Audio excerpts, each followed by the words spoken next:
šis webinaras bus susidės iš tokių kaip ir 3 dalių, galima sakyti. Pirmoji dalis apie 20 minučių bus Irmanto pirmos dalies pristatymas, tada Irmantas pratęs dar antrą dalį savo pranešimo. Po Irmanto seks mano pranešimas ir taip pat vėl webinaro gale stengsimės dar keletą klausimų atsakyti, ne keletą, bet kiek įmanoma daugiau.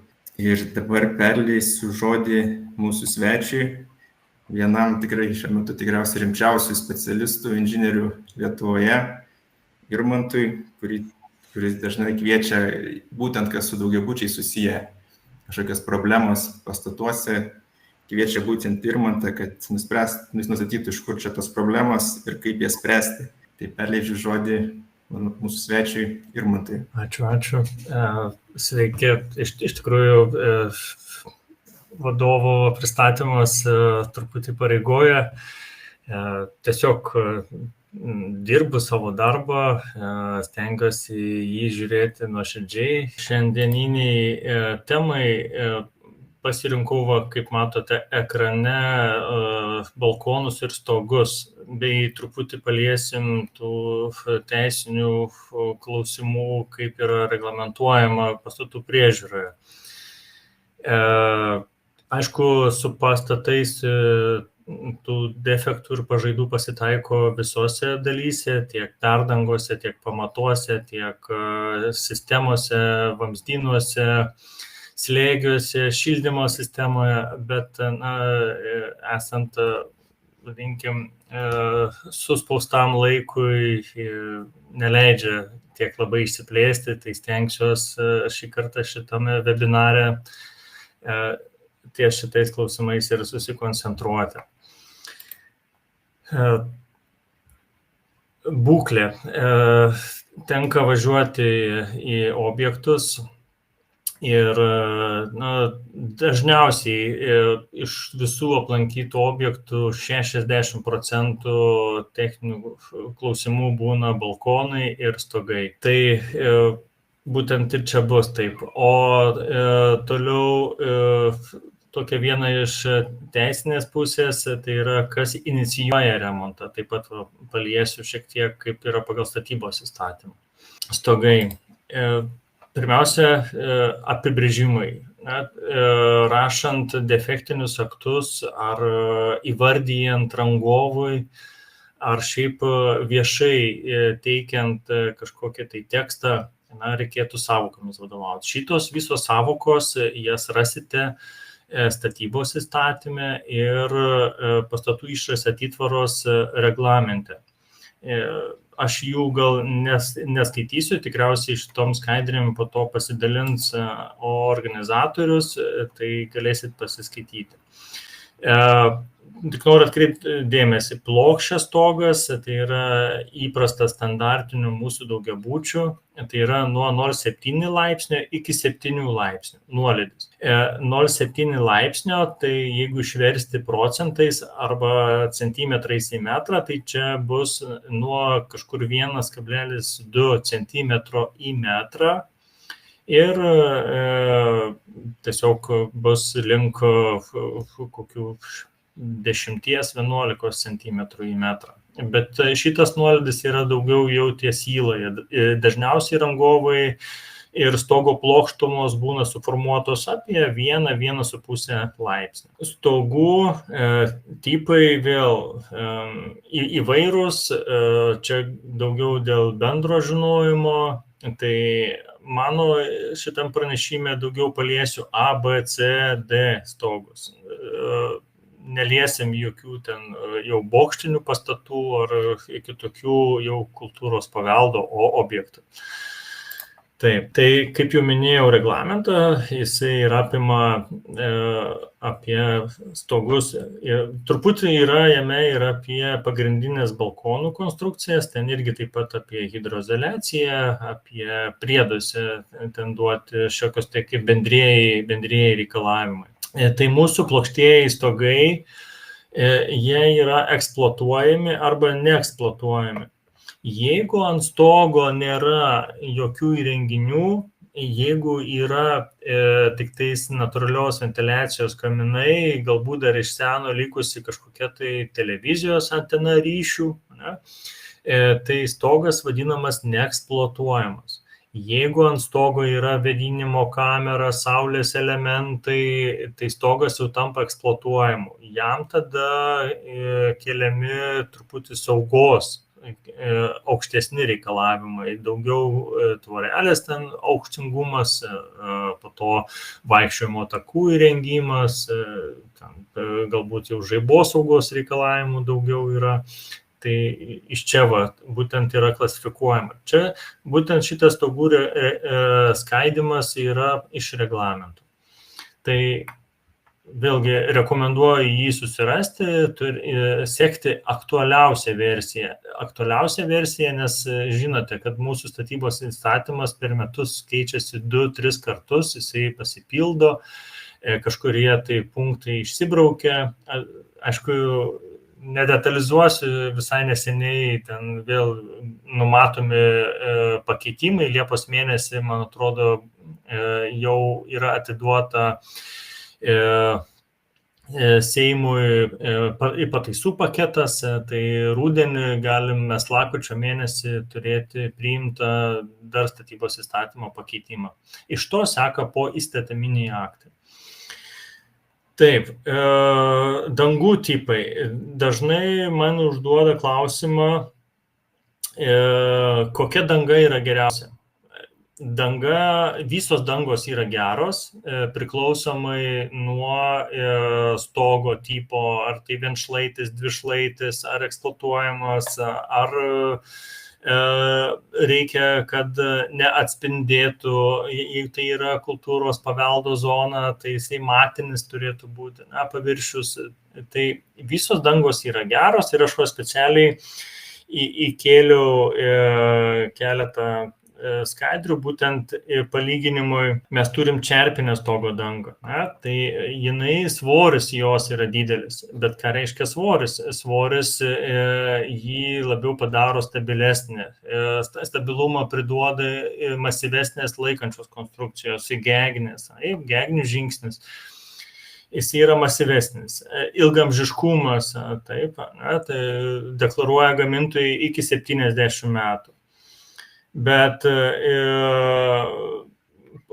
kuo puikiausias kokybės būna ir šiaudinis stogas. Šiaudinis stogas mūsų senolių, jisai nors turi turėti 30 laipsnių nuolydį ir storis šiaudų būna apie 25-30 cm. Jisai laikui bėgant apsamanoja. Gaunasi tikrai puikia medžiaga, nelaidi vandeniui. Taip, toliau dar ką noriu atkreipdėmėsi, bendraujant apie stogus, tai yra sniego apkrovos. Visada rudenį, kai iškrenta pirmasis sniegas, gruodžio ar ten sausio mėnesį ir gausus sniegas, tada skambina pirmininkai ir klausia,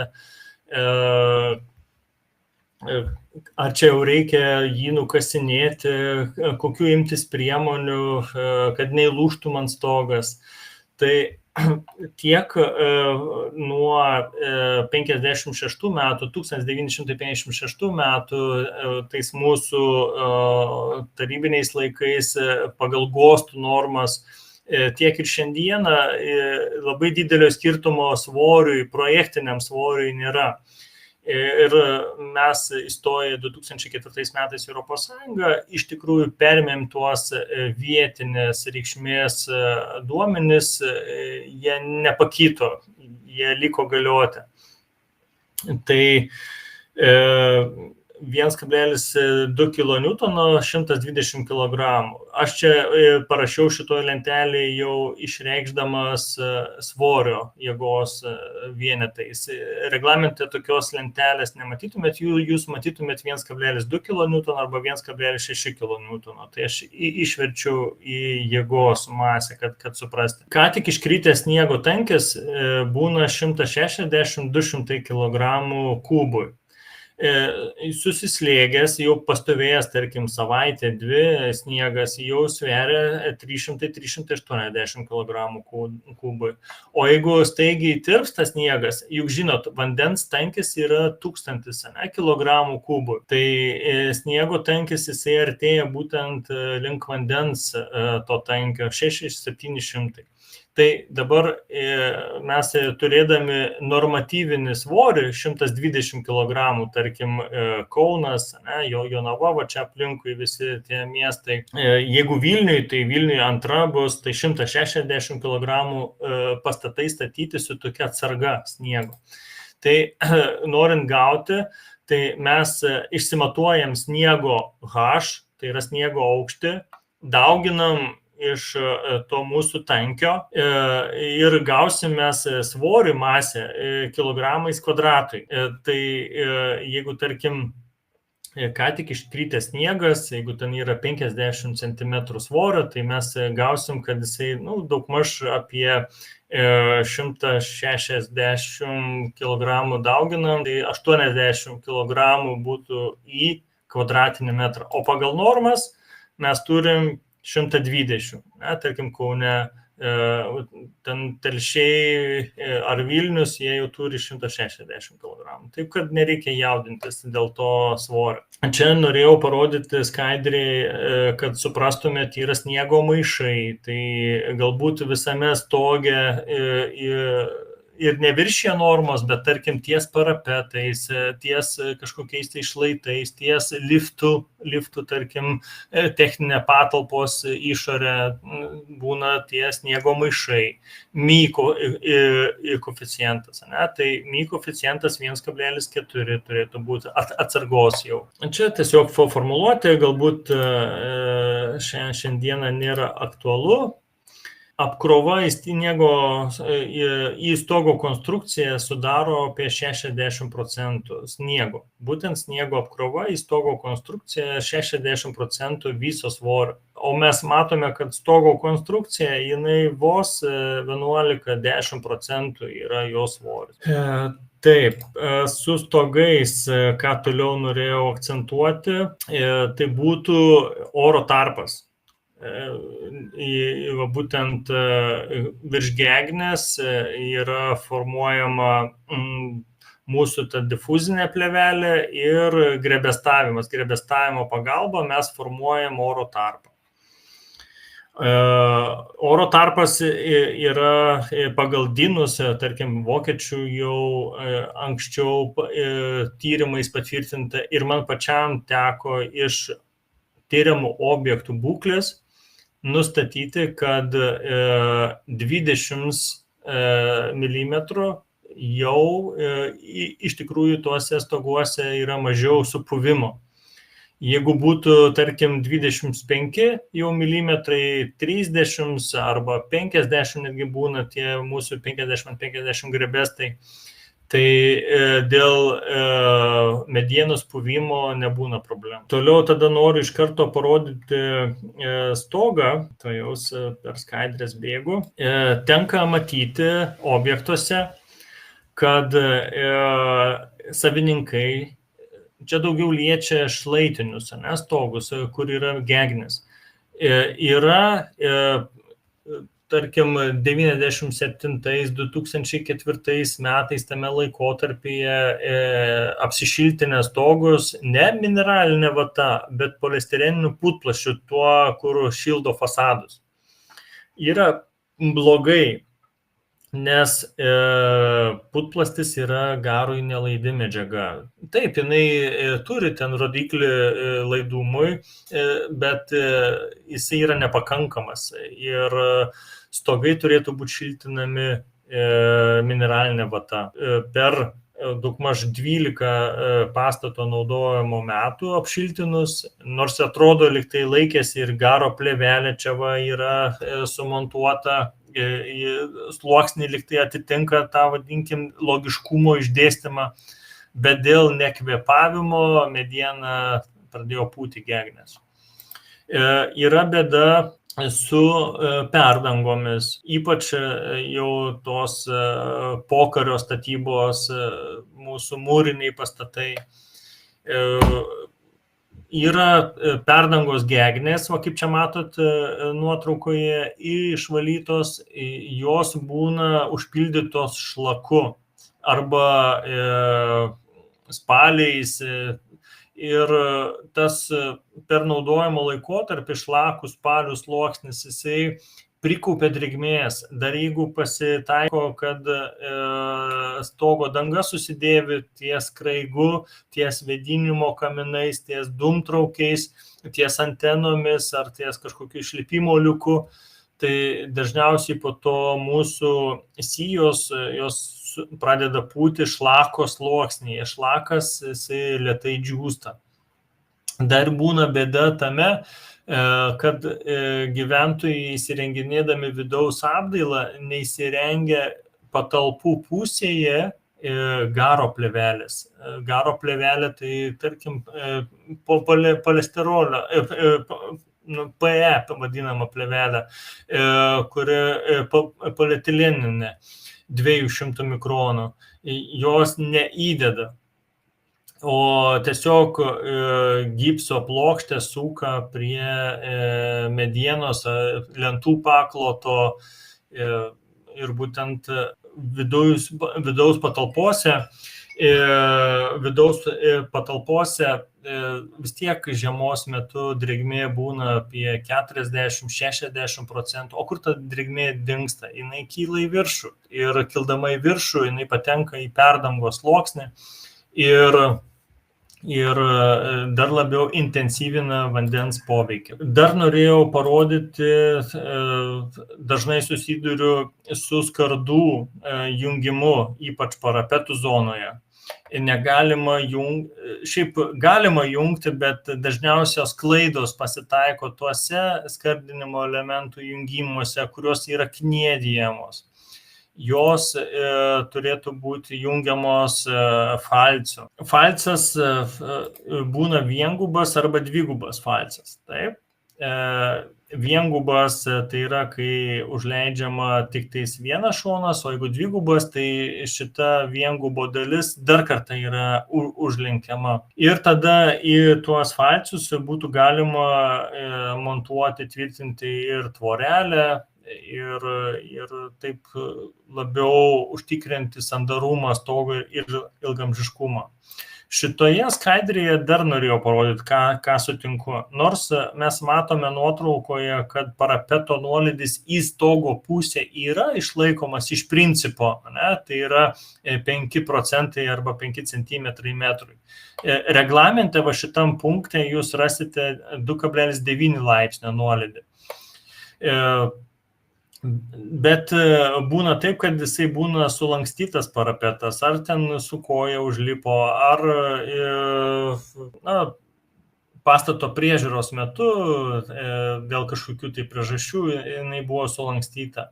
Na tai kas, kad ant parapeto truputį laikosi balelės, bet juk skarda, jeigu ten falcių sujungta sandariva, kaip nuotraukoje mes matome, aš laikau, kad nėra blogai, kad sandarumas nebūna pažeistas ir galima naudoti toliau tokią parapeto dangą. Taip, dar vieną tokį klausimą norėjau paliesti. Dažnai būna, dariau tyrimą, čia yra plokštasis stogas. Šitame 44 bute pelyja sąrama viduje. Rodau sekančią nuotrauką. Va šitoj vietoj ties užuolaidomis pelyja sąrama. Iš pažiūros apžiūrėjus stogą, jisai atrodo puikiai padarytas, bet tačiau įtarimą sukėlė skardinimas, būtent to stogelio. Čia yra balkono stogelis ir šita skarda jinai įleista, kaip paaiškėjo išsiardžius. Jinai įleista į termoizoliaciją. O termoizoliacija yra polistireninis putplastis. Nesvarbu, gali būti ir kieta vata, bet esmė yra ta, kad šita sandūra jinai yra susidėvėjusi laikui bėgant, sukietėjęs hermetikas nuo saulės ultravioletinių spindulių. Ir kai lyja į parapeto plokštumą vanduo, skarda vietomis nuolydžiui turi į sieną, ne, vadinkim, nuolydis yra į išorę pasvyręs, bet į sieną. Ir vanduo per susidėvėjusių hermetiką skverbėsi į termoizoliaciją, patenka į parapeto mūrą ir kai šilta, kai saulė pašildo į stogo dangą, kai šiluma iš būtų kyla į viršų, garų pavidale kondensuojasi ta drėgmė. Ir ilgainiui per keletą metų prapjovus dangą ties parapetu, matėm vandenį. Jisai išbėgo vanduo, matom ir toliau, ir praktiškai visų perimetrų, balkono perimetrų, buvo stogo viduje sudrėkusi termoizoliacija ir susikaupęs kondensatas viršutinėje dalyje. Tai teko remontuoti ir po remonto dabar klausiau namo administratoriaus, liktai problema nebeišryškėja ir nebeprogresuoja. Tai galbūt tada priimėm tinkamą sprendimą. Taip, dar norėjau dėl stogų paminėti lietaus stogus. Būna nauji namai, kai lietaus įlajos būna neapšiltintos. Pagal reglamentą 2 metrai nuo perdangos apatinės tos plokštumos turi būti izoliuoti. Nes jeigu neizoliuosi, tai kaupiasi kondensatas. Žiemos metu įlaje čia cirkuliuoja šaltas oras. Čia aš kalbu ne apie buitinės nuotekas, o apie lietaus nuotekas. Kai, tarkim, yra sausas oras, nėra tirpsmo, vandens kažkokio, būtent tas stovas gaunasi kaip šaltas kaminas. Ir būtent todėl kondensuojasi vanduo, kuris yra ore, vidaus patalpų ore. Būtinai reikia izoliuoti. Taip. Tai galbūt su stogais būtų tiek pastebėjimų ir iš tikrųjų galima pereiti prie balkonų būklės. Taip. Dažnai iškyla klausimų, tai kur tas balkonas ir kur tas lodžija. Štai rodau. Balkonas yra atviras, lodžija skaitosi įstiklinta. Kur esmė? Esmė yra skirtingi reikalavimai grindų dangai, hidroizoliavimui, temperatūriniam režimui. Balkone išorės siena būna šalta. Ir jai būtinai reikia termoizoliacijos storį toks, koks yra sienos. O lodžija jau yra uždara patalpa. Yra rodikliai projektavime, kad galima sumažinti storį termoizoliacijos. Tokiu būdu laimint balkono plotį. Jeigu, tarkim, balkonas yra 1,10 m, jeigu apšiltini dar pastato atnaujinimo metu, lieka ten 80 cm pločio. Tai tas yra nepatrauklu ir nepatogu. Todėl naudinga balkonus įstiklinti ir tokiu būdu sumažinti išorės atitvaros termoizoliacijos storį ir taip išlaikyti balkono reikiamą plotį. Šios sąvokos irgi yra reglamentuose. Pridėjau nuorodą, tikrai rasite, aš tiesiog jų neskaitau. Taip, balkonų tipai. Mes dažnai turim medinių sijų balkonus. Manęs dažnai klausia, štai atsidengia lenteles, dailylentes ir matai medieną sutrūkinėjusią. Mediena sutrūkinėja natūraliai, nes skersai plaušo medienos tempimui stipris yra mažas ir dar priklauso nuo iš kur išpjautas, ar iš medžio per ašį, per centrinę dalį, iš krašto ir mediena būtent tokiu būdu trūkinėja. Tai yra normalu. Tai būtent šitoje skaidrėje ir norėjau parodyti dėl medienos trūkinėjimo. Svarbiausia stebėti, ar nepradėjusi pūti medieną. Turėjau tokį praktikoje atvejį, kai balkonai yra plieno sijų. Ir dariau apžiūrą, tyrimą, tarkim, 17 metų kovo mėnesį ir įvardijau, kad balkonas yra avarinės būklės ir reikia jį išramstyti arba pašalinti, kad jisai negriūtų. Ir ką jūs matote, po beveik 2,5 mėnesio, gegužės gale, balkonas tas tirtas nulūžo. Dabar šitas pastatas išvis likęs be balkono, nes tai yra senamiestyje, jam yra keliami kaip vertingoji savybė reikalavimai ir kol kas bendrija dėl brangių remonto darbų susilaiko nuo balkono atstatymo. Ir man tai iš truputį pertrauksiu, mes turime porą klausimų, nėra daug, bet porą, tai galėsime juos atsakyti. Ir pirmas klausimas yra, kiek kainuoja defektų priežasties nustatymas, jeigu bus matomi defektai po remonto ar naujo įrengimo neteisingo laikui bėgant, kada apleidžiamas pastatas.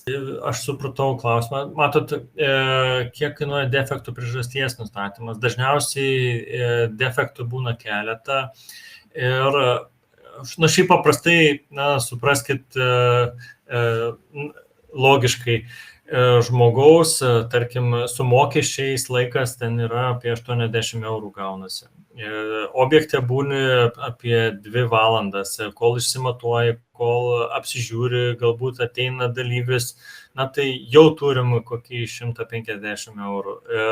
Toliau reikia grįžti į biurą, susirinkti duomenis, į jų kreipiesi tada bendrijos pirmininką, jisai turi atsiųsti kažkokią statybos išpildomą likusią dokumentaciją, reikia atlikti analitinį vertinimą, tai yra pasiskaičiuoti, tai vėl užtrunka dieną, 2, tai sumoje toks, vadinkim, tinkamas, kad ne tai, kad parašyti raštliavą blogai pagal teisės aktą, taip ir taip, bet iš tikrųjų, ką toliau daryti su tuo defektu, tai norint kokybiškai padaryti techninės būklės vertinimą, tai vis tiek kainuoja nuo 800 gali kainuoti iki 3000 eurų.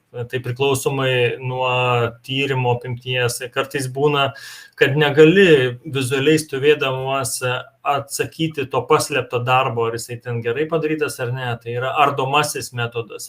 Tu išsiardei tą vietą, nusisukai kokią plokštę, ar ten reikia išsidaužyti kažkokį tai betoną išlyginamą į sluoksnį ir po to reikia atstatyti. Tai tie darbai visi kainuoja, tai užtat ta kaina tokia ir yra. Supratau, dėkui. Čia sekantis. Jo, tai stogo patikra, tai vėl kokia yra problematika. Viena, kai yra stogui daroma kasmetinė apžiūra, tai čia tiesiog vizualiai apsižiūri, jeigu nėra nusiskundimų, tai būtų, tarkim, kad ir 200 eurų, sumoje su kasmetinės apžiūros aktu. Bet jeigu kviečiasi žmonės patikrai, tai jau yra kažkokie defektai, trūkumai, nesandarumai, tai vėl užtrunka, tai reikėtų orientuotis, kad manau, kad ne mažiau 500-600 eurų prasideda. Kuo izoliuoti lietaus nuotekų vamzdį? Čia turbūt, kur apie rasojimą buvo skaidrė. Jo, tai būna įvairiai. Jeigu yra sandėliavimo pastatai, tarkim, pramoniniai, tai ten juos izoliuoja ta juoda kondicionieriams skirta sintetinio kaučiuko, pūsto kaučiuko 2 cm izoliacija. Jeigu yra individualus namas, ar ten kotedžas, ar daugiabutis, nesvarbu, bet ten yra temperatūriniai režimai vienokie, tai mineralinė vata gali būti kevalai. Tie kevalai skirti būtent buitinių nuotekų izoliavimui 110 diametrų. 2-3 cm storio pakanka. Aišku, būna šaldytuvų patalpos, tai tarkim gamybinėse patalpose vėl 70 mm storio. Šitie storiai yra skaičiuotini. Yra reglamente nurodytos nuorodos ir reikia tiesiog pasiskaičiuoti. Bet daugiabučiam namui užtenka, manau, 2 centimetrų būtų faina. Kaip tvarkote lietaus kanalizaciją? Jei vamzdį užkemša smala, tai smala dažniausiai užkemša jau nukritusi iki rūsio, alkūnėse dažniausiai būna, tai alkūnės keisti reikia naujai. Neiškrapštysi smalos, jinai sukietėja, jinai tvirta pasidaro. Plovimas nebus. Galbūt plovimas naudingas, jeigu yra lapų, organikos kažkokios apnašos, bet smalos jau su plovimu neišvalysi. Reikia tik keisti alkūnę naujai. Permontuoti. Koks turi būti parapeto minimalus aukštis? Norim šildyti plokščią stogą ir nežinom, ar reikia pamūryti.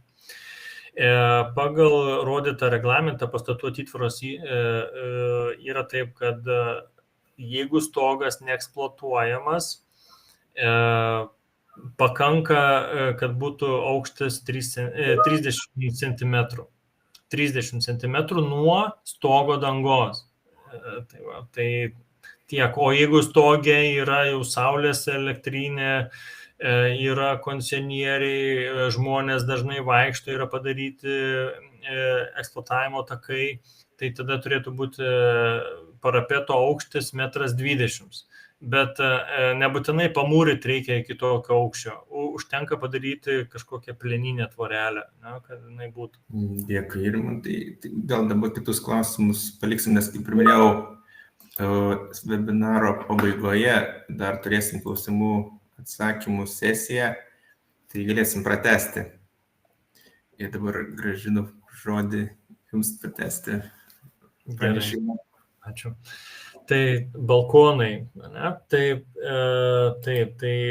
tas nukritęs balkonas, pasimatavau plieno lakšto storius, tai sumažėjęs skerspjūvis buvo 60%.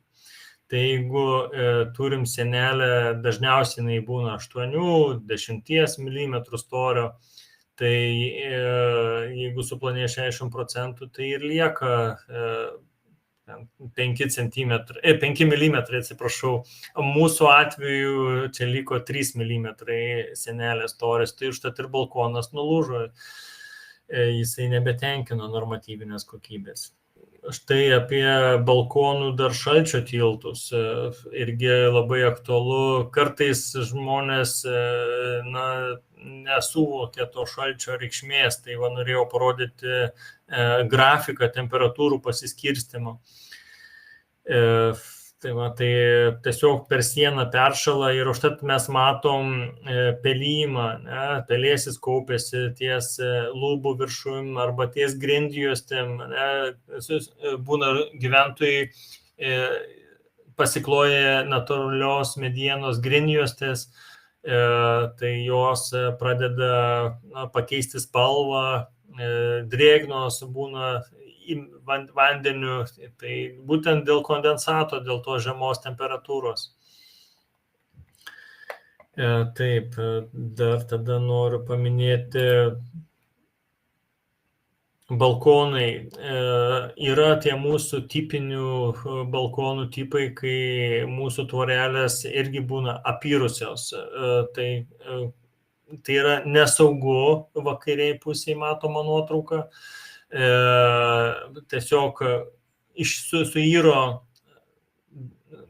tos armatūros apsauginis sluoksnis, jisai čia buvo tankus, smulkus betonas. Ir nukorodavus armatūrai jisai išyro, bet šiandieną puikiai meistrai atkuria dizainą, parenka mozaiką būtent spalviškumo ir tokiems darbams nereikia nei leidimų, nes mes nekeičiam architektūros.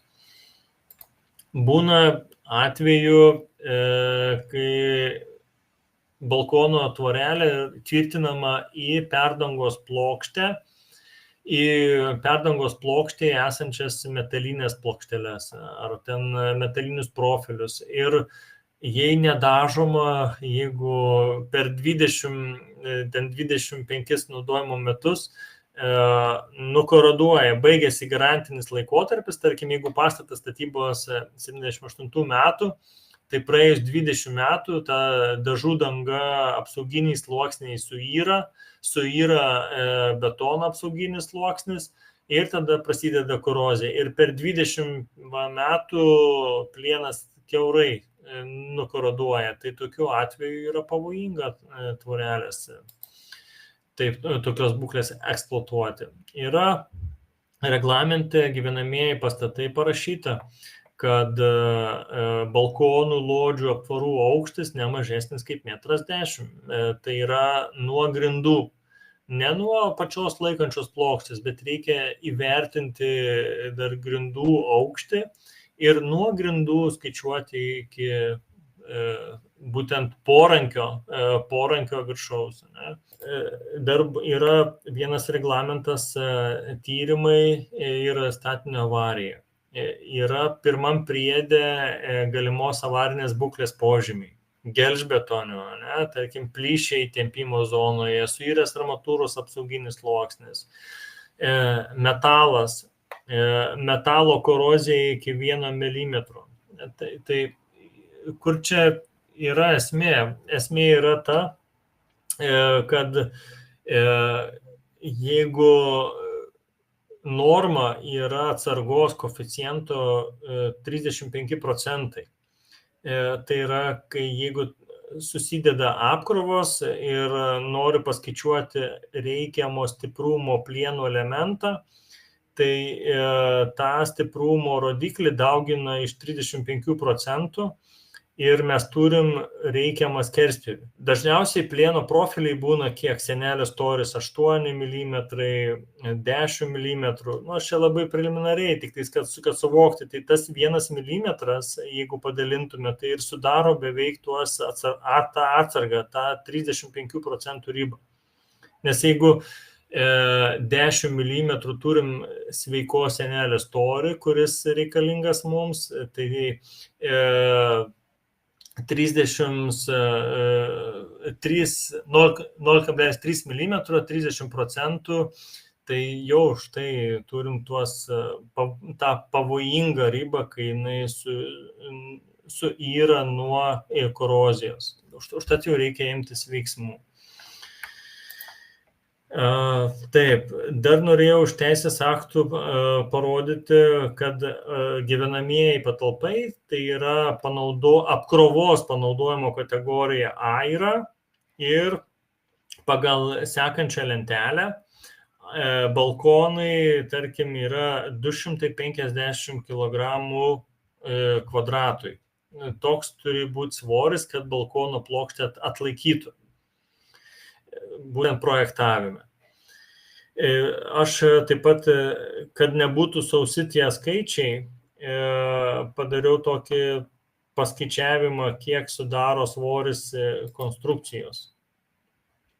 Štai, tarkim, jeigu mes turim balkono akmens plytelės, jų svoris yra toks, štai yra tas 35 atsargos koeficientas, ir mes turim skaičiuojamąją konstrukcijos svorį beveik 4,6 kN kvadratui, arba išreikškus į mums suprantamą svorį, tai yra 460 kg kvadratui. Štai kokį mes turim konstrukcijos balkono svorį. Dar jeigu balkono tvorelė yra stiklinta, tai čia svoris dar didėja apie beveik 100 kg kvadratui. Iš mechanikos truputį dar, kad suprasti giliau, mums yra svarbi atramoje, tai yra 1,3 įlygio. Jeigu, tarkim, turim balkoną, štai tokį, ir sako, štai avarinės būklės balkonas. Ne, mechaninė prasme mums yra svarbu atramoje, tai yra su siena.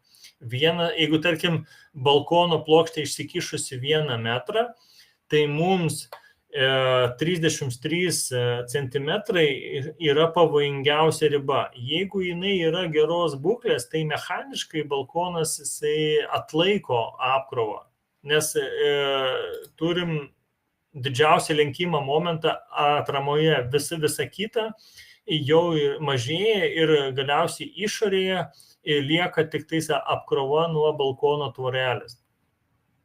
Tai man iš skaičiavimų, ne kartą esu skaičiavęs įvairių balkonų, dažniausiai mūsų balkonai suprojektuoti, kad atlaiko 2 tonas, 2 tonų svorio.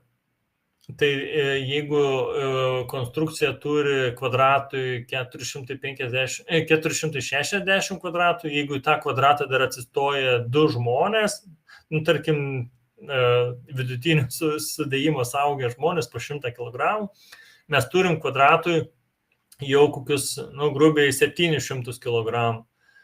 Tai balkono būtent konstrukcijos yra paskaičiuotos taip, kad atlaiko iki 2 tonų vienam tiesiniam metrui.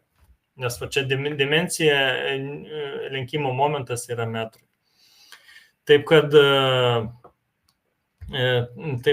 reikia žiūrėti daugiau iš naudojimo saugos, o ne iš mechaninio stiprumo. Naudojimo saugos, kaip anksčiau rodžiau nuotraukose, balkono tvorelė turi stabiliai laikytis. O kas yra, kai nuirsta kraštas, balkono tvorelės statramšiai, jie netenka stabilumo. Ir gali, čia netgi prieš 2 metus Lazdynuose Vilniuje, juk girdėjom ne kartą, kad nukrito štai vienoje vietoje balkono tvorelė, štai nukrito pats balkonas. Tai būtent iš tų mechaninių pažaidų, kurios tvirtinimo mazguose yra pažeidžiamos. Dar norėjau paliesti, tokių balkonų tipai yra. Jie būna sijos. Sijos ir gyventojai sako, štai jau nukrito tinkas, atvira armatūra ir balkonas avarinės būklės. Ne, balkonas turi avarinės būklės požymių. Kai atlieki matavimus ir pasiskaičiuoji tokią siją, tai supranti, kad labai svarbu būna vėl atramos dalis, juk plokštė lenkia viršutinę dalį. Apatinė dalis yra gniuždymui. Dažniausiai gniuždymui atsargos tikrai pilnai užtenka. O tempimoje zonoje dėl perdangos plokštės kaip stogelio funkcijos atlikimo armatūra tik tais koroduoja išorėje, bet toj pačioj lenkimo zonoj ties atrama jinai būna išlikusi pakankamai geros būklės, jinai nepraradusi savo to, vadinkim, reikiamo projektinio stiprio. Ir belieka tik tais nuvalyti erozijos paveiktą betoną, atkurti armatūros pažeistus korozijos skerspjūvius, privyrinant, tarkim, papildomus strypus arba ankeruojant papildomus strypus priklausomai nuo to defekto zonos ir atkurti betono apsauginį sluoksnį bei nudažyti. Ir mes turim vėl reikiamo stiprio ir reikiamo ilgaamžiškumo mūsų laikančią siją. Čia parodžiau šitoje skaidrėje, kaip įsiankeruoja plieno sijos į balkonų plieno sijos į mūrą. Dažniausiai būna nukorodavę ties atramą, tai tada yra virinami atramos dalyje papildomi profiliai. Ir taip mes sugrąžinam reikiamą stiprumą. Šitie dalykai, aišku, vėl yra skaičiuojami ir paprastai reikia inžinieriaus pagalbos. Toliau tada važiuojam. Šitoj nuotraukoje norėjau parodyti, kaip tvorelės nukoroduoja. Tikrai, žinokit, šiandieną dar šiais metais tokių balkonų yra, jie apleisti. Dažniausiai gyvena senjorai neturi tų lėšų, balkonas, nors priskiriamas bendro naudojimo objektui, bet dažniausiai naudojasi, kaip yra traktuojama, teisininkai yra, pavyzdžiui, teismuose teisėjai yra nutartyse išreiškia taip, kad nors tai yra bendro naudojimo objektas, bet balkonu naudojasi to būto savininkas, tai jams didžiausia atsakomybė krenta dėl balkono priežiūros. O administratoriui arba bendrijos pirmininkui yra aktualu informuoti gyventoją, jeigu jisai nepatvirtina, tarkim, remonto sąmatos. Tarkim, yra daug balkonų, bendrijos pirmininkas padarė remonto sąmatą, apklausė rangovus ir gyventojai nepatvirtino remonto darbų. Tai bendrijos pirmininko atsakomybė yra atlikti tą pareigą pagal civilinį kodeksą, kad organizuota, informuota, o jau savininkai jau arba patvirtina darbus ar ne, tai dažniausiai yra taip, kad ta atsakomybė ne visada pirmininkui krenta. Bet pirmininkas turi atlikti visus civilinio kodekso administracinius procesus. Čia įdėjau, kad yra rinkoje medžiagų, kurios yra pritaikytos būtent armatūrai apsauginio sluoksnio atstatymui. Turim štai iš normos, ką jau kalbėjau apie sijas, kad dažniausiai lenkimo yra viršutinėje dalyje tempiamo zonos. Čia yra taip, kad schematiškai skaičiavime yra, bet tempiamoji zona yra va šita apatinė, o čia yra gniuždoma zona. Tai yra tiesiog formulės, yra skaičiavimai ir apsiskaičiuojama. Būtent būklės akte reikia parašyti ne tik tais, kad avarinė būklė, ne, bet kokia ta riba yra avarinė, kiek giliai ta pažaida yra pažeidusi balkono konstrukcija. Yra architektūros įstatymas, ją susivedę į Google tikrai galite susirasti šitą dokumentą, yra 11 straipsnis architektūros kokybės kriterijai, tai yra vientisa architektūrinė idėja. Iš tikrųjų mūsų seniūnijose statinių priežiūros inspektoriai darydami patikras nekartą yra išreiškę, kad labai tas mūsų balkonų dizainas yra margas, kad neišlaikyta vieninga architektūra. Bet mes patys žmonės kalti. Vienas įsirengia plastiko lodžiją, kitas įsirengia aliuminio stiklo stumdomą kažkokią tai lodžiją sistemą. Kitas ten iš vis savadarbis padaro metalinių kažkokius profilius ir sudeda stiklinimą, tai užtai taip turim tą spalviškumą tokį skirtingą. Būtent čia esminiai yra tie kriterijai. Dar ką norėjau pasakyti, jeigu norim balkoną stiklinti, iš tikrųjų jau reikia leidimo. Pagal šiandieninį statybos įstatymą turi būti daromas architektūrinės dalies projektas ir išimamas statybos leidimas. Ir už esminių architektūros reikalavimų įgyvendinimą statinio projektą atsako architektas. Jo, kad toliau ten yra ypatingų daugiabučių darbų metu projekto vykdymo priežiūra ir architektas irgi taip pat turi dalyvauti. Taip, tai būtų su balkonais pagrindinės gairės tokios. Taip. Techninė priežiūra organizuoja bendro naudojimo objektų valdytojas. Būtent iš reglamento statinių techninės ir naudojimo priežiūros tvarkos. Kas yra bendro naudojimo valdytojas? Tai yra namo būtų savininkų atstovas, bendrijos pirmininkas arba ten administratorius paskyręs atsakingą techninį prižiūrėtoją. Jeigu administratorius yra didelė kompanija, tai ta kompanija tada paskiria jūsų namui atsakingą asmenį techninį prižiūrėtoją.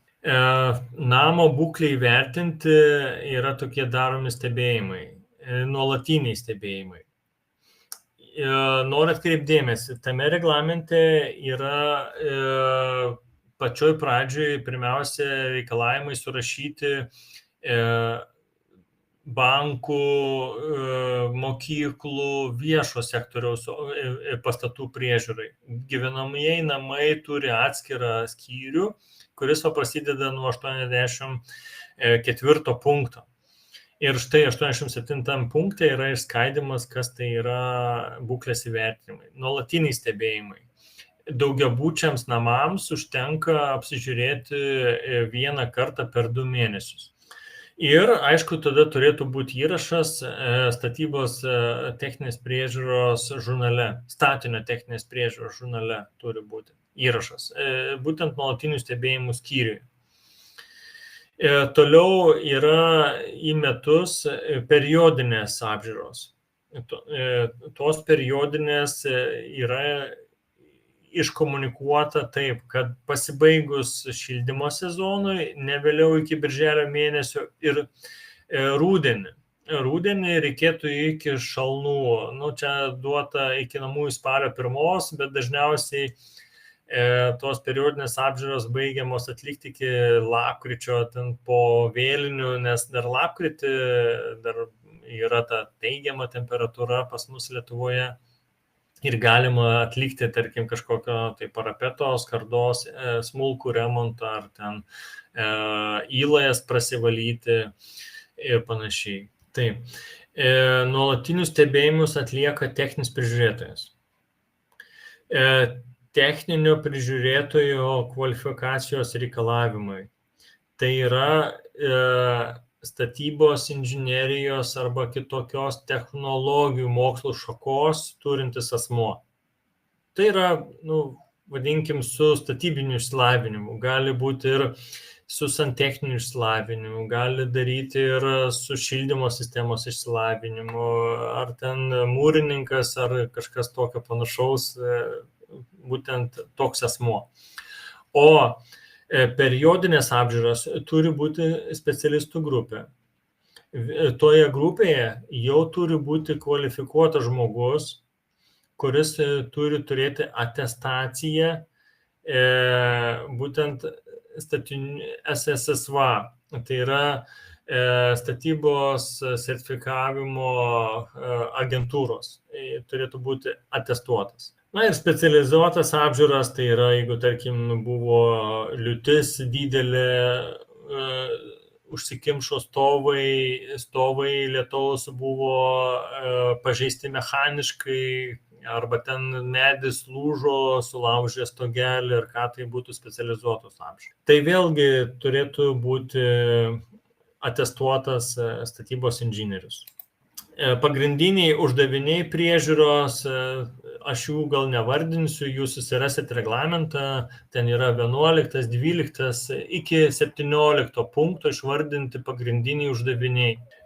Rangovas, dabar rangos darbai. Lietuvoje yra taip, pagal galiojantį, matote, suvestinę redakciją, šiandieninė, jinai aktuali. Pagal šitą statybos įstatymą ūkio būdu remonto darbai gali būti vykdomi tik tais, tarkim, bendrijos nario. Jeigu bendrijos narys yra statybininkas, jį paskiria įsakymu tam remonto darbui atlikti. Ir tai reiškia, kad statinio savininkas su savo pajėgomis remontuoja. Jeigu mes samdome iš išorės žmogų, yra pasirašoma rangos sutartis ir tada jau kyla tie teisės aktų reikalavimai. Techninės veiklos rytis, tai yra statybos darbai, statybos darbams, jeigu tai yra rangos būdu, turi vadovauti statinio statybos vadovas, atestuotas statinio statybos vadovas. Mums nereikia, kad tai būtų techninis prižiūrėtojas, ar ten ekspertas, ar projektuotojas, bet vadovauja statybos vadovas. Aš šituos punktus jums įvardiju todėl, kad kai jūs planuosite remonto darbus ir samdysit rangovą, į ką atkreipdėmesį. Nes čia dažniausiai būna klaidos. Pasisamdo įmonę, padaro remontą, nesusiformina dokumentų ir po to nepavyksta teisiniu keliu išsireikalauti garantinio remonto arba žalos kompensavimo. Nes pasirodo pats procesas, pats pirkimas atliktas pažeidžiant teisę. Garantija. Tai yra punktas statybos įstatyme pagal civilinį kodeksą. Yra dabar tas terminas neįvardyjamas, kaip anksčiau buvo statybos įstatymo, o yra nuoroda į civilinį kodeksą 6.698 straipsnį.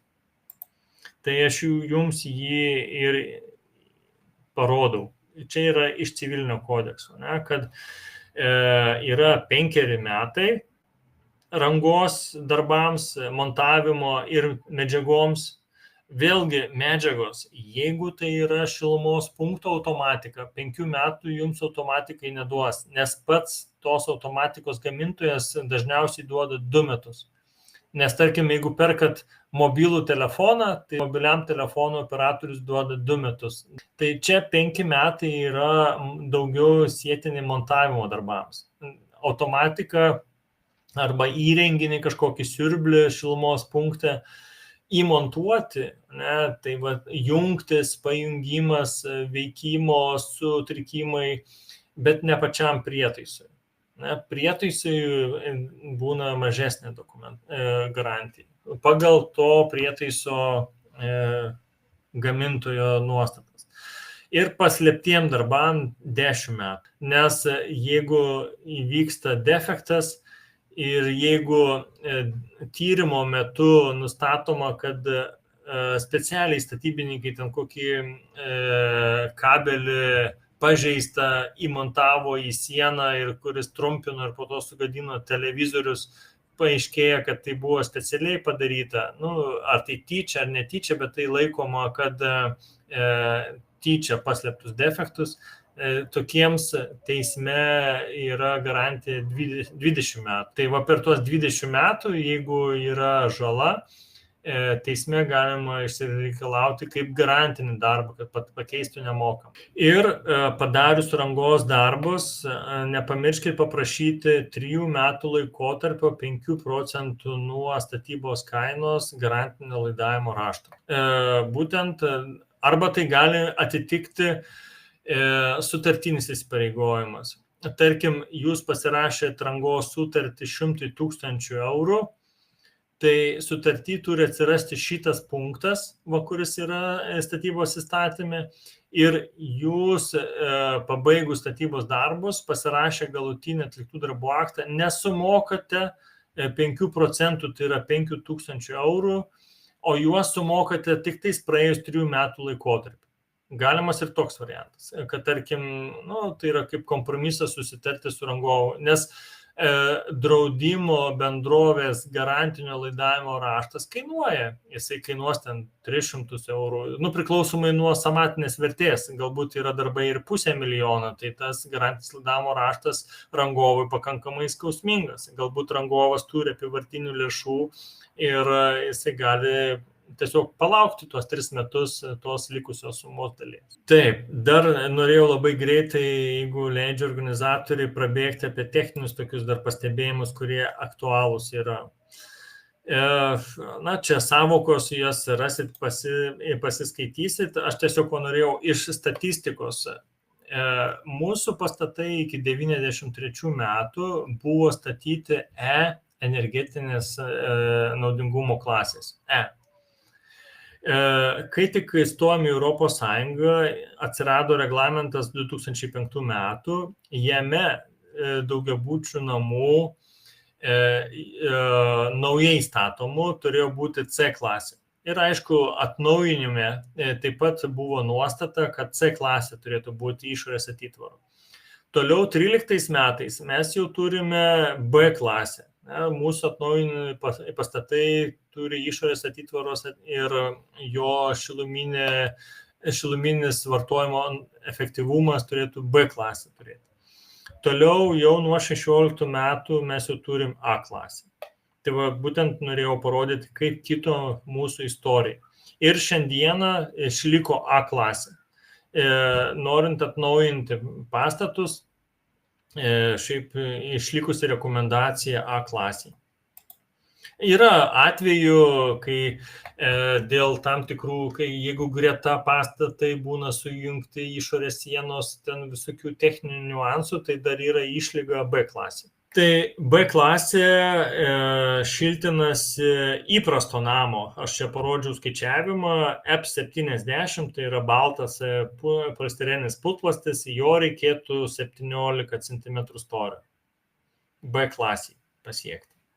Čia daugiau yra susideda tinkai, esamos sienos varža, tarkim, jeigu mūro siena yra 51 cm, tai yra tokia varža ir turim tokius rodiklius. Dar iškyla klausimas, tai kokia čia ta mano atitvara?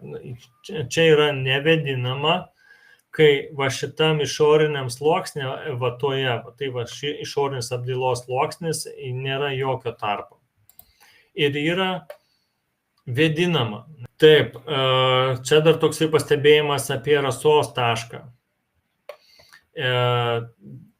Galbūt šitą skaidrę pakomentuosiu toliau, bus skaidriai. Taip. Šalčio tiltas, ne? Tai mes turim liuką stogo ir laiptinėje pradėjo šlapiuoti kampas, čia dar matom sutrūko gipskartonis, išsiardžius šitą visą mazgą, matom šlapią vatą. Ir čia ne veltui rodau termovizinį tyrimą, kad žiemos metu lauko temperatūrai esant -11 laipsnių turim šalčio tiltą vidaus patalpoje minusinę temperatūrą. Tai yra ne tai, kad stogas nesandarus, o tai, kad kondensatas palaipsniui kaupėsi ir jisai drėkina mums tiek termoizoliaciją, tiek ir apdailą. Štai va tavo šalčio tilto prasmė rasos taško, jeigu aš grįžčiau į skaidrę, kad esant vidaus oro temperatūrai 18 laipsnių, žiemą dažniausiai, kai būna labai drėgna, kai šlapdriba laukia, mūsų būtuose būna drėgmė 55-60%, tai jau prie 11 daugmaž laipsnių susidaro kondensatas. Būtent 11. Jeigu, aišku, yra sausas oras, tai tada paviršiaus temperatūra gali būti ir 6 laipsniai, ir 4 laipsniai. Jeigu, tarkim, labai sausa, saulėta, šalta, tai ta drėgmė mūsų būtuose nukrinta ir būna labai sausas oras, tai tada rasos taškas susidaro prie 4 laipsnių. Taip, dar kas yra svarbu, mūsų oro švara, oro kokybė patalpose. Čia yra iš reglamento šildymo, vėdinimo ir oro kondicionavimo yra punktai. Būtuose aš asmeniškai, kai suprantu, žmogui jaučiasi kaip lauke, tai yra turėtų būti 800 CO2 dalelių koncentracija vienam kube. Tai yra šita dimensija yra ppm-ais, kai taip yra C sistemoje. Teko daryti matavimus lauke. Tai tarkim, jeigu ką tik nulyjas lietus, tai mūsų ore CO2 dalelių arba smulkių visokiausių dalelių kiekis, jisai būna apie 500-450 ppm. Jeigu, tarkim, būna saulėta ir jau seniai buvo lietaus, dulkės jau kyla nuo automobilių, nuo gatvėse ta vadinama miesto tarša, tai dalelių kiekis jau būna apie 650 ppm. Tai va, užtat aš asmeniškai sakau, kad būtuose, jeigu jau 800, jau yra diskomforto riba. Bet teko vaikščioti būtuose, kai drėgmė būna 71%. O dalelių ppm kiekis bute, nes kur esmė? Esmė yra šalta, radiatoriai taupumo sumetimais vos užtikrina 18 laipsnių temperatūrą, čia matote yra 19 laipsnių temperatūra patalpoje. Tai tada dalelių kiekis ore būna beveik 1800 ppm. Ir būtent esant tokiom sąlygom, įėjus į tokį būtą iš karto jaučiasi slegia, nėra kuo kvėpuoti, toks slogus oras.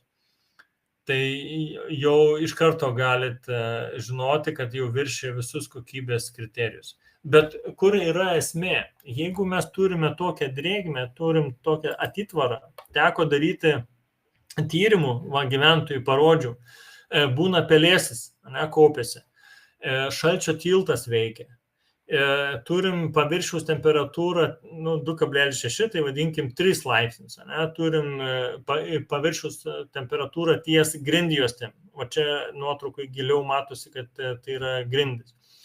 Turim tokią koncentraciją, nesivedina, nes gyventojas sako, kad man šalta, aš retai praveriu langą, bet tai sukuria sąlygas pelėsiui kauptis. Taip, štai atitraukus lovą mes matom tokį pelėsių. Yra blogai ir tai, kai sunkios spintos, kurios užima ištisą sieną, ištisą sienos plotą, nėra jokio šildymo prietaiso, nevyksta oro apykaita kambaryje. Tai būtent šitie kriterijai ir sudaro to pelėsio susidarimą. Vėlgi klausia manęs, tai kokios priežastys? Matot, priežastys gali būti bent 5. Tai yra žema temperatūra patalpoje, nevėdinama patalpa, šalčio tiltai. Ir šitie kriterijai. Yra taip, kad mūsų daugiabučių sandoros yra skirtingo tipo. Anksčiau nebūdavo tų hermetikų įvairiausių dažų, keraminių dažų, o būdavo cementinis mišinys. Ir tas cementinis mišinys, jisai suskeldėja, siūlė tampa nesandari ir užtat ta drėgmė skverbiasi dėl šalčio tilto pagalbos. Tai tiesiog reikia remontuoti tarpblokinės siūlės. Bet aš jau gal čia nebe šiandienos tema, nes apie tarpblokinės siūlės praktiškai visą pusvalandį galima būtų kalbėti, išvardėjant visus niuansus. Dar norėjau parodyti tokį įdomų dalyką iš savo praktikos. Būna, tarkim, svetainės patalpa ir tam tikras plotas būna šaltas. Ar tai būtų 4 aukšto, tarkim, namas yra 5 aukštų, gali būti 4 aukšte, gali būti 5 aukšte, yra natūralios ventiliacijos kaminai, kurie jungia, tarkim, 1 aukštą. Būna atveju, kai žiemos metu patalpos nevėdinamos, yra natūralus vėdinimas, tai yra per langus oro pritekėjimas. Bet būna įsirengę gartraukius virtuvėse. Kas tai yra? Įjungi gartraukį, tarkim, 2 aukšte ir susidaro gyvenamoji patalpoje virtuviai oro trūkumas, vakuumas. Iš kur tą vakuumą gausi? Tai tada ir iš mūsų vėdinimo kaminų, kurie yra stoge, yra patraukiamas oras ne į lauką, bet į patalpų vidų. Ir, tarkim, būna tualete, tarkim, būni ir jauti iš vėdinimo angos juda šaltas oras. Tai būna tokių metuose keletą savaičių arba dienų, kai labai šalta lauke, žmonės nesivėdina patalpų, įjungia virtuviai 6 valandą, 5 valandą po darbų grįžus gartraukius ir apšarmoja sieną. Ir po to gyventojas sako, man nei iš šio, nei iš to lygiam plote nėra jokių šildymo vamzdynų, nėra paklota jokių vandentiekio vamzdynų, bet suirsta dažai, atsiranda vandens dėmės. Tai būtent dėl to, dėl vakuumo patalpose, dėl šalto iš lauko oro judėjimo per vėdinimo kanalą. Manau, kad mūsų laikas jau baigėsi, apibendrinimas čia toks jau aš jį įvardijau. Tikrai ačiū už tą laiką, stengiausi, galbūt atrodė išsibarstę, nebuvo vientisa mano minčių seka, bet stengiausi paliesti tuos aktualius klausimus, kad būtumėt bent jau kažką girdėję ir jau galbūt ieškotumėt atsakymų. Tai ačiū Jums už tą laiką. Dar bandom atsakyti į rūpimus klausimus. Dėkui labai, Irmantai. Mano pranešimas bus gan neilgas, nes mūsų webinaras kaip ir pabaiga. Tai trumpai apie remonto užsakymo problematiką, kokias dažniausiai mes matom problemas. Prašysime ir jūsų pasidalinti, su kokiam problemom susidurėte. Tai ką norėtume mes atkreipti dėmesį ir kur atsiranda didžiausi, sakykime, nesusikalbėjimai, tai pradžią norėčiau paprašyti labai tiksliai apsibrėžti, kokią problemą sprendžiame, nes kartais būna atvažiuojame į objektą ir pirmininkas ar atstovas namo prašo ir tenais po kažką tai patvarkyti, bet taip, kaip sakė, nesusiformulavęs tiksliai ribų darbų. Šiaip ir patarimas būtų kaip tik geriau po vieną darbą spręsti vienu metu, o ne daug skirtingų darbų, ypač skirtingų specialybių, tarkim, kažkiek tai santechnikos, kažkiek elektros, kažkiek ten, sakykime, stogo darbų. Geriau po vieną klausimą spręsti, tada tikrai ta kaina būna kur kas patrauklesnė ir žmonėm būna aiškiau suprasti, už ką yra mokama. Ir apie tą apsibrėžtumą darbų norėčiau pasakyti, kad labai svarbu apsibrėžti ribas, kiek, tarkim, tvarkome stogą, tai kokią dalį tvarkome ir kaip giliai mes tvarkome, nes, tarkim, būna teikia keli rangovai pasiūlymus ir vienas suprato tik tais vienaip, sakykime, kad čia 20 kvadratų reikia pataisyti, ant viršaus kažką užlydyti ir tiek. Kitas suprato, kad čia tvarkysime ir nuolydžius, ir iš pagrindų. Tarsi, kiek giliai mes tvarkom tą problemą. Tai čia tokį dėjau pavyzdį, kaip, tarkim, vyksta konkursas ir čia kokį paėmiau avarinės būklės remontas, ne? Kad, sako, man reikia sutvarkyti balkoną. Ir kaip skirtingai rangovai po to supranta tą tvarkymą, jeigu nėra aiškiai apibrėžta, pavyzdžiui, kaip giliai mes jį tvarkysim, ar tik sakykime, laikinai, būna netgi sprendimas tiesiog tinklą uždengti, kad netrupėtų. Čia yra vienas tvarkymo būdas, kitas tiesiog visą atstatyti stabilumą, sakykime, tai ten padengti antikoroziniais dažais ir apsaugoti apsauginių sluoksnių betono. Ir trečias būdas gali būti su pilna apdaila, kad jis gražiai atrodytų galutiniam rezultate. Tai ir, tarkim, 3 skirtingi, sakykime, ne 3 ar kažkiek tai rangovų teikia pasiūlymus ir visi kas kaip suprato ir klientas tada lygina kainas, pas vieną 10 000, pas kitą 50 000 ir sako, va tas labai pigus ir tas labai brangus, o problema būna, kai tiesiog nėra parašyta tiksliai vienodom sąlygom, ką mes čia su tuo balkonu, sakykime, ar kita problema darysime. Tai mūsų rekomendacija yra, jeigu pats, sakykime, namo atstovas gal neturi tiek techninių žinių, kad tinkamai prašyti defektinį aktą, tai galima tą užsakyti pas specialistus, arba turint žinių galima pačiam surašyti, bet taip stengtis nuodugniai ir kvadratūras, ir kažkokias privažiavimų subtilybės ir apgalvoti, ar čia pavyks privažiuoti, ar čia reikės pastolių. Ir tada teisingai surašius defektinį aktą, gaunamas teisingas konkursas, kur visi teikia kainą į tą patį darbą, kad nebelieka vietos interpretacijom, kad vieni suprato vienaip, kiti suprato kitaip. Tai sakyčiau, arba labai svarbu turėti tokį išsamų defektinį aktą, tada jį galima teisingai skleisti per rangovus ir tinkamai konkursuotis ir gauti tą kainą už tą patį obuolį, nelygint obuolio, tarkim, su kriauše. Ir dar vienas patarimas, taip jau stambesniem darbam, aišku, ne kiekvienam smulkiam, būtų pasidaryti ir sąmatą.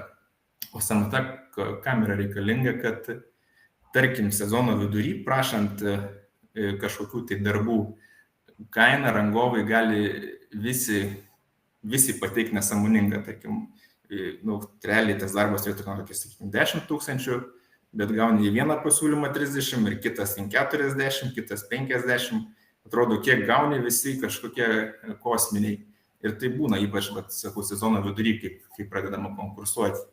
Tai turint samatą, bent jau žinom, kad tas darbas realiai turėtų kainuoti, tarkim, apie 10 000 ir taip apsisaugom nuo tų tokių pasiūlymų, kur rangovas tiesiog yra užsiėmęs, jisai neturi laiko dabar vidury sezono pulti prie jūsų darbo, tai tokia duoda kainą, kokią tik tais, kiek turi fantazijos ir kiek telpa nulių tam pasiūlyme. Ir tada jau galima spręsti, jeigu, tarkim, gavom 3-4 pasiūlymus, visi aiškiai per brangus, lyginant su samata, tai reiškia, geriau būtų gal palaukti kitų metų ir, tarkim, konkursuotis žiemos metu, kai visi tik tais planuojasi darbus, kad ir gauti tik tą kainą, kokia jinai turėtų būti, kad nepermokėti 2, 3 ar daugiau kartų. Tai, sakykime, tinkamas pasiruošimas konkursuoti ir apklausinėti rangovus, tai būtų, kaip minėjau, aiškus defektinis aktas, reiškia visiems aiškios taisyklės, ką mes čia veiksim. O norint dar apsisaugoti nuo tokių, sakykime, visiškai nesąmoningų pasiūlymų, tai dar pasiruošti samatą. Tada esam visiškai pasiruošę eiti į konkursą ir gauti, sakykime, tinkamą kainą ir neapsigauti.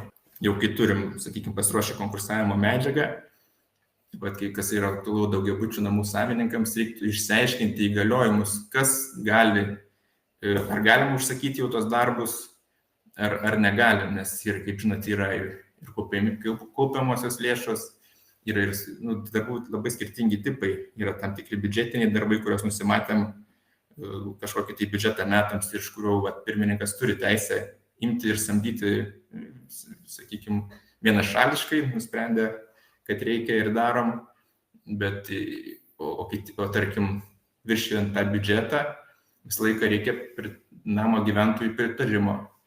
Tai vykdant balsavimą 50+1. Ir dar labai toksai painus dalykas yra privalomi vadinami darbai. Tai darbai, kurie, taip paprastai žmonių kalba sakant, kelia grėsmę,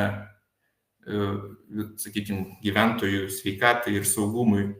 Tai ten, tarkim, kažkoks nulūžusi betono laiptų kažkokia pakopa, ar ten duobė šaligatvė, ar ten kažkoks krentantis balkonas. Tai tie visi tokie, kas kelia grėsmę gyvybei, gyventojų, tai jie vienreikšmiškai visi skaitomi yra privalomais ir nebūtina dėl to, sakykime, daryti ilgų procedūrų, kas ir labai ilgai užtrunka, tarkim, balsavimai, o pirmininkas turi tokią teisę, kad vienašališkai užsakyti statybos darbus ir spręsti tą susidariusią problemą. Ar dažnai susidurėte su kokiom jūs problemom, įdomu, galėtumėte parašyti komentaruose. Ir norėčiau pristatyti mūsų naują produktą, tai programėlę telefone. Tai yra įrankis, tiksliau lengviau užfiksuoti defektus, galima su telefono pagalba tiesiog nufotografuoti esamą problemą, ją aprašyti ir gauti rangovų pasiūlymus, už kiek tą, sakykime, defektą būtų galima sutvarkyti. Toks labai greitas ir paprastas būdas, sakykime, nereikia atskirai fotografuoti, grįžti namo į Wordą ar tenais Excelį užsipildyti, o galima viską atlikti tiesiog programėlės pagalba, užfiksuoti defektą, gauti pasiūlymus, taip pat viskas automatiškai susigeneruoja sąskaitos. Tikrai geras produktas, jeigu rekomenduočiau išbandyti ir įvertinti.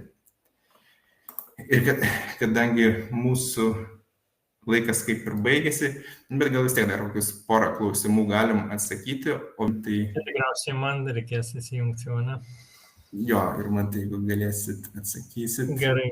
Sveiki, jei paliesite sienas, kaip turi būti sandarinamos blokinių namų siūlės. Estero nėra, vieni pučia putas ir hermetiką, kiti betonų užtaiso ištrupėjusių ir tada hermetikas Kitas klausimas, kaip kovoti su namų priežiūros įmonė, kai už hermetizavimą. Antro, truputį nelabai iki galo suprantu. Pirmas yra taip, kad pastato statybos laikotarpiu, tarkim, 56-91 metai, tokių kaip poliuretano putų nebūdavo. Tai tam tikslui siūlės hermetindavo statybinė guma arba sintetinė ta kaučiuko tokia pusta guma, kuris susispausdavo. Ir nebūdavo hermetikų, būdavo vienintelė medžiaga betono košė, betono masė, tai ir dar įdėdavo kokį šalčių prieš priedą ir kad gautųsi ta masė tokia labiau klampesnė, labiau tinkama tai siūliai, kad ilgiau laikytųsi. O tarpblokinės sandoros yra ne vieno eksperto teisme pasisakyta, kad mūsų tarpblokinės sandoros yra vėdinamo principo, tai yra viduje tuštuma ir pro kurią į viršų kyla oras ir taip išsidžiovina apsaugomos plieno įdėtinės detalės. Nes blokas jisai susimontuoja kaip Lego. Kai su kranu leidžia bloką, jį įstato į strypus, į ankerinius varžtus ir ten arba užvirindavo, arba varžtais užverždavo ir užbetonuodavo tas jungtis. Tai va, tai kad tie metalo detalės nekoroduotų, buvo oro tarpas. Tačiau kiek teko daryti tyrimų, nes kviesdavosi ant pastolių, lipdavau, valydavo tas siūlės nesusisiekia, tai yra oro tarpas nėra vientisas, jisai ten būna prikresta cementinės košės. Tai, ką noriu pasakyti, iš principo jos nebuvo vėdinamos siūlės. Tai mums yra aktualus šalčio tiltas. Tai sandora turėtų būti išvaloma, šiltinama atvirų būdu, ne tai, kad galbūt gręžiant ir pučiant, bet kaip, įsivaizduojant, kad tu visą perimetrą užpildai, bet išsivalyti pilnai siūlę ir ją apšiltinti. Ir išorėje tada užhermetizuoti. Tas hermetikas turėtų būti pilkas, kad derėtų su architektūra. Nes mūsų tie tarpblokiniai namai, jie yra pilkos spalvos ir daugmaž tas hermetikas turi būti tos fasados spalvos. Tai va būtų taip. Kitas klausimas. Ar yra privaloma daugiabutyje dūmų šalinimo sistema 12 aukštas? Taip, kai yra liftas, liftų šachta turi būti apsaugoma nuo uždūminimo. Tai dūmų, taip, turi būti dūmų šalinimo sistema, jeigu neveikia, ją reikia atkurti. Ar valyti plokščią stogą vasarą, šalint beržų sėklas? Tam yra periodinės tos apžiūros. Apžiūros turėtų būti daromos rudenį ir tuo metu spalio mėnesį, kai nukrenta visi lapai, kai vėjas juos sunešioja į tuos visokius užkampius ir įlajas užneša, tai tada reikėtų valyti. Esmė periodinės apžiūros yra tai, kad paruošti namą žiemos metui.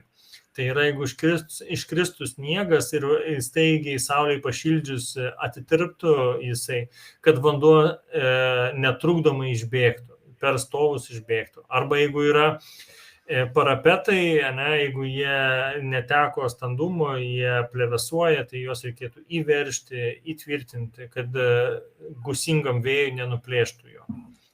Kiek balkonas bendra konstrukcija ir kiek privati?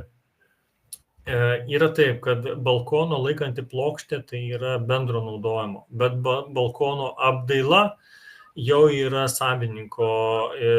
Teisme dažniausiai išaiškina taip, dažniausiai, tai yra, teisėjas nėra lygus teisėjui, bet dažniausiai ten 70% tikrai procentų yra, kad būto savininkas yra atsakingas, nes jisai vykdo naudojimo veiklą, ten gali sugadinti hidroizoliaciją, tai jisai yra atsakingas. Balkono tvorelė tik pakorodavus, tai tik perdažyti reikia. Tai va tas ir būtent kas yra pakoradavimas. Jeigu pakoradavimas pavalius, tarkim, dratiniu šepečiu arba ten atsuktuvu arba kažkuo peiliuku, matom, kad labai gilus, tai reikia atkreipdėmėsi. Jeigu tai yra porankis, tai tas pakoradavimas nėra labai baisus, galima tik perdažyti. Bet jeigu tas pakoradavimas yra laikančiam statramšio apačioje ties grindimis ir nuo to suvyrinimo siūlė, tarkim, kažkokia tai yra jau blogos būklės,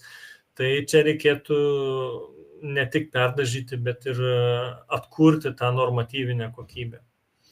Kas dažo bendryje, tai vėl dažosi, paprastai turėtų būti susitarimas. Negali vienas būtas balkoną dažytis mėlynai, kitas geltonai, kitas žaliai, kitas rudai. Turėtų būti susitarimas bendryje, kad balkonus dažom, tarkim, kažkokia tai pilka spalva, RAL ten 8017 ar ten RAL 08229. Ir visi dažom vienodai, nes jeigu matosi ten tie porankiai ar ten metalo dalis. O dažo yra taip, jeigu tai nebuvo daryta visame name per ilgą laikotarpį, tai tada metasi visi kartu ir visiems padalina tas išlaidas. Bet jeigu yra tik liečia vieną butą, o kodėl turi kitas butas mokėtų už to buto, tarkim, per dažymą, tai čia turėtų susiprasti sąmoningumas ir butas pats nusidažyti. Taip, kitas klausimas.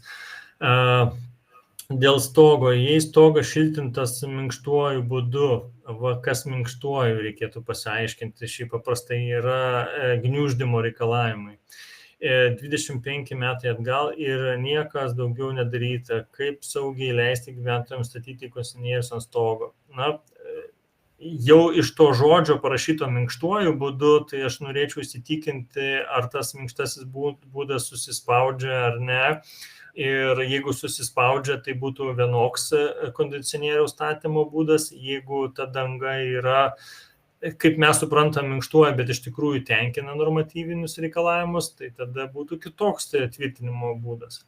Gali pakakti to gaminklinio siauro padėklo, arba tada galbūt reikėtų kažkokios tai platesnės plokštės. Čia reikėtų jau vietų žiūrėti.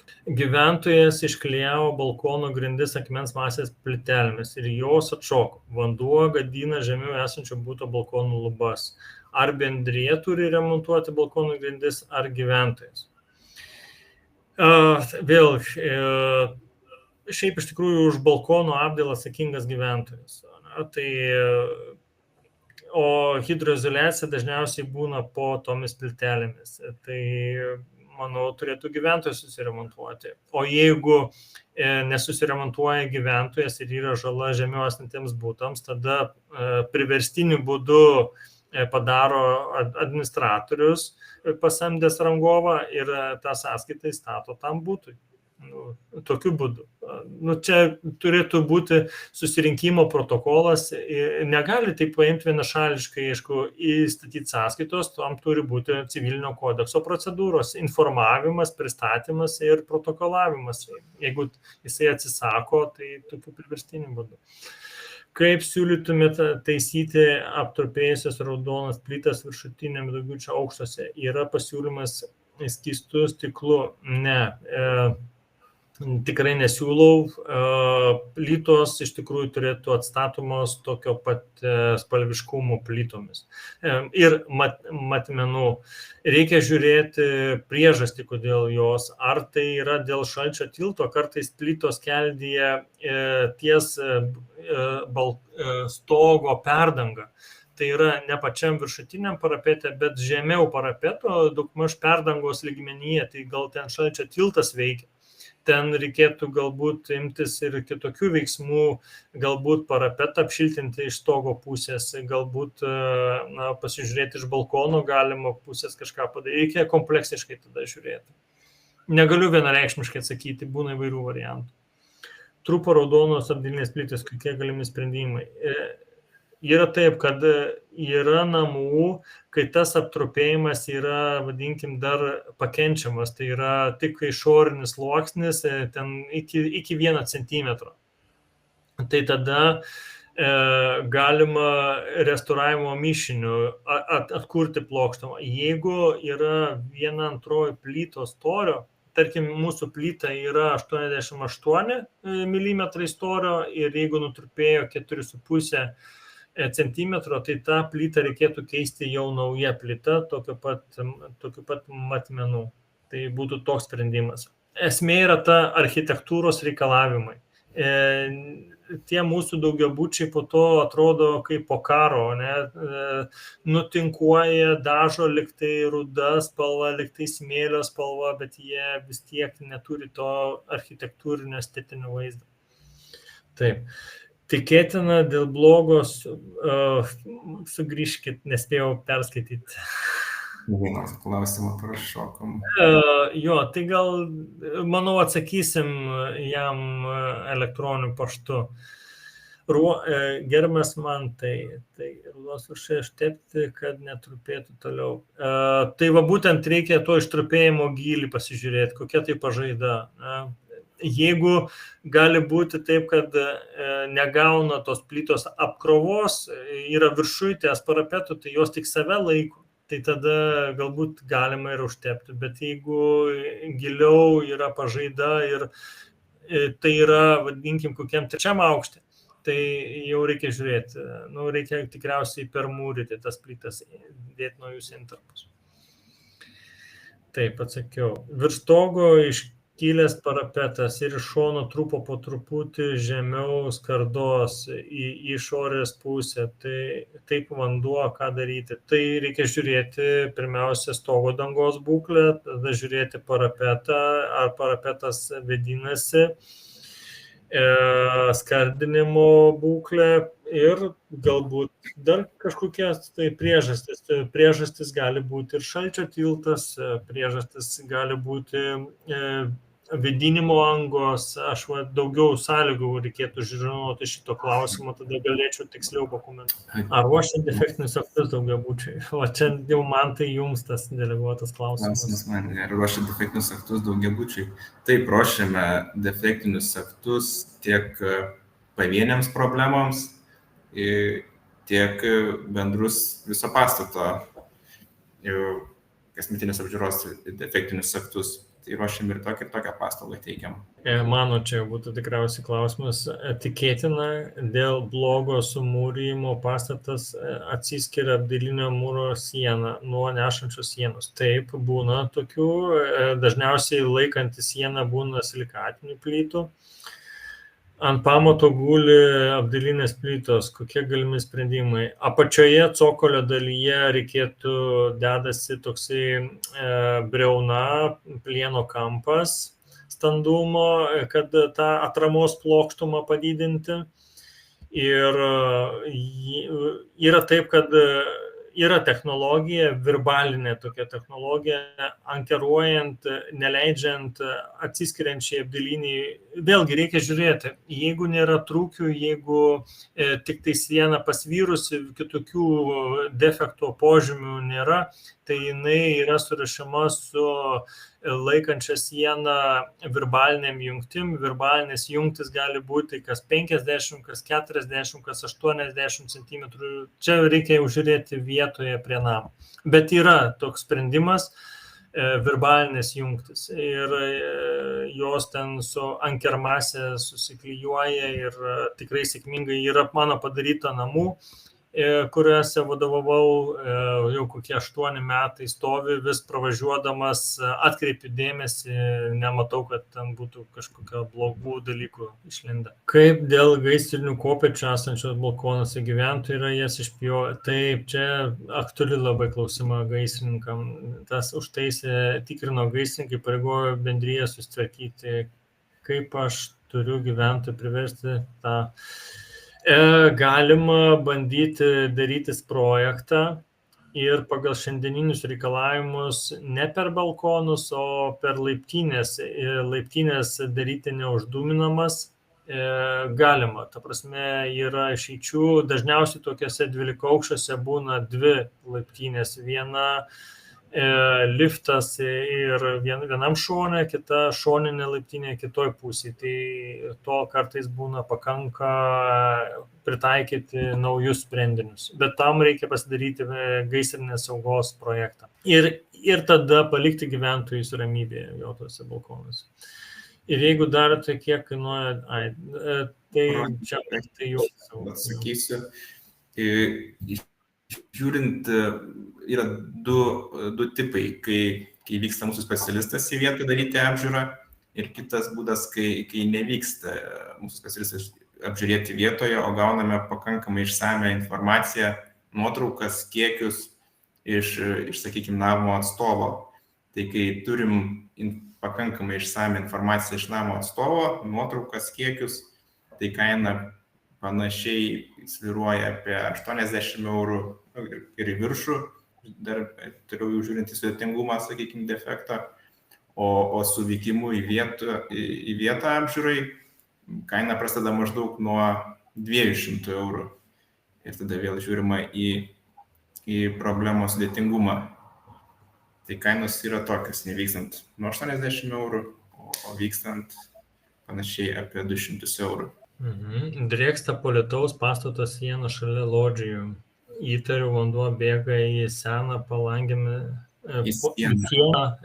Matai, nėra tų lietuviškų į sieną palangėmis ir stogeliais. Kas turi tvarkyti apskardinimo bendrija ir lodžijos savininkas?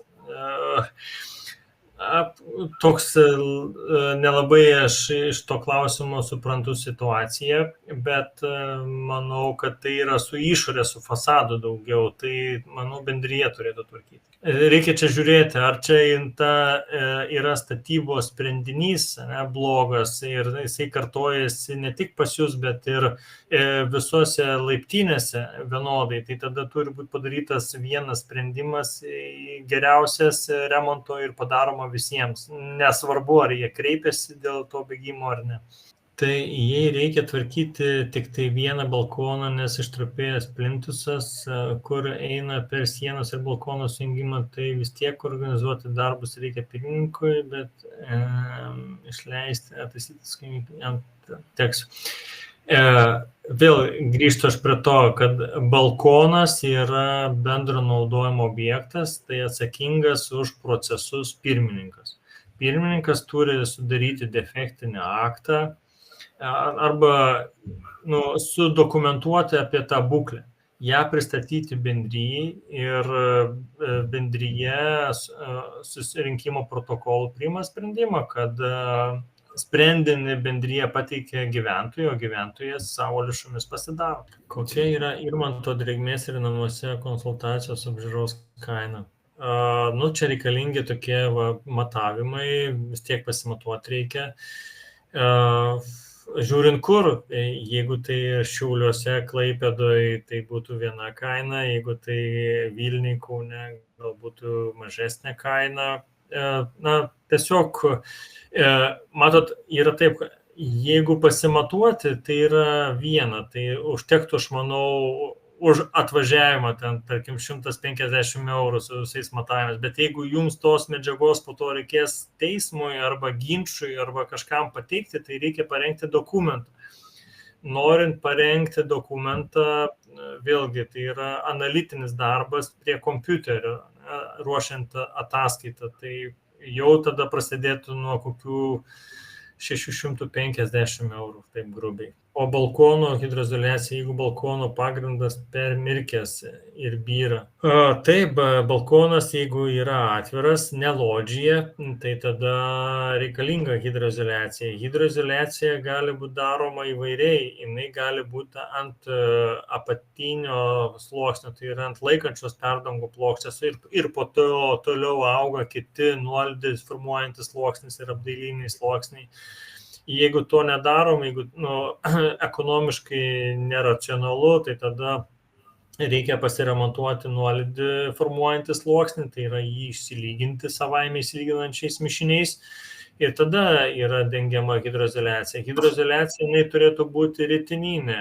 Jinai geriausiai yra veiksminga lauko sąlygom, ne teptinė, ne ta, kaip voniuose daroma, bet ritininė. Aišku, dar yra balkonų sistemos, tai yra balkono konstrukcijos sistemų įrengimų, kaip gali būti tada ir cementinė hidroizoliacija, bet tada yra tam tikros juostos klijuojasi perimetru, tai tiesiog reikia tikslinti. Bet hidroizoliacija yra daugiau gyventojo. Bendrija vienareikšmiškai už laikančios plokštės remontą, už balkono tvorelės remontą, bet už apdailą, už hidroizoliaciją tai jau gyventojas atsakingas. Čia iš patirties yra teisminis toks išaiškinimas. Gerai, paskutiniai 1-2 klausimai, jau pusvalandžių viršė numatytą laiką. Bet... Po 5 metų pastabas dėl paslėptų darbų rangovai nereaguoja, lieka tik teismas. Taip, tada turi būti išsamus ekspertinio tyrimo aktas, tada to ekspertinio tyrimo aktų formuojama pretenzija teismui, ieškiniui ir tada jau teismo ten procesas vykdomas, tada yra užklausiamas rangovas turi pateikti paaiškinimus, pateikti panaudotas medžiagų dokumentus, nagrinėjimas statybos išpildomoji dokumentacija, posėdžiai vyksta, tai jo, tik teismas. Bet pradžiai reikalingas ekspertinio tyrimo techninės būklės vertinimas. Tai yra, ką tai reiškia ekspertinis, galbūt nėra kažkoks tai labai sudėtingas dokumentas, bet jisai turi atitikti teismui reikalingos sudėties. Tai ir aišku, turi jį pasirašyti ekspertas. Ir paskutinis klausimas. Po pastato renovacijos liko defektai. Renovacijos administratorius nereaguoja, rangovas nereaguoja. Kur kreiptis bendrijos pirmininkui? Tai bendrijos pirmininkas, jeigu tai yra valdo namą, tai jisai, ta prasme, jisai užsako ekspertinį tyrimą, surenka, kas yra blogai, kokie defektai, sudaro žalos lokalinę sąmatą ir tą ieškinį teikia teismui. Ir tada tik teisminiu būdu susitarė su rangovu. Teismas įpareigoja rangovą jau. Arba atlyginti žalą, arba panašiai. Ta prasme. Dar vienas, kaip ir kuom užsandarinti sutabdintą stogą, kurio danga įrengta iš suvibruoto betono. Čia bus jau sudėtinis konstrukcinis modelis ir reikia gilintis. Čia iš šito klausimo negaliu profesionaliai atsakyti. Ta prasme, jisai turi kitus aspektus ir negaliu atsakyti. Reikėtų atvykti tada pas jūs, reikėtų galbūt susipažinti su jau turima jūsų tyrimų kažkokia tai medžiaga ir tada tik galėčiau teikti rekomendacijas. Arba jau atlikti ardomąjį metodą. Puiku. Gerai, labai dėkojame visiems susirinkusiems šią vasaros dieną ir neskyrusiems laiko. Labai dėkojam mūsų pašnekovui Irmantui, sulaukėm daug klausimų, akivaizdu, kad pašnekovas yra įdomus ir žinių turi daug. Tai dėkui visiems ir gražios likusios dienos ir iki sekančio susimatymo, sekančiam webinare.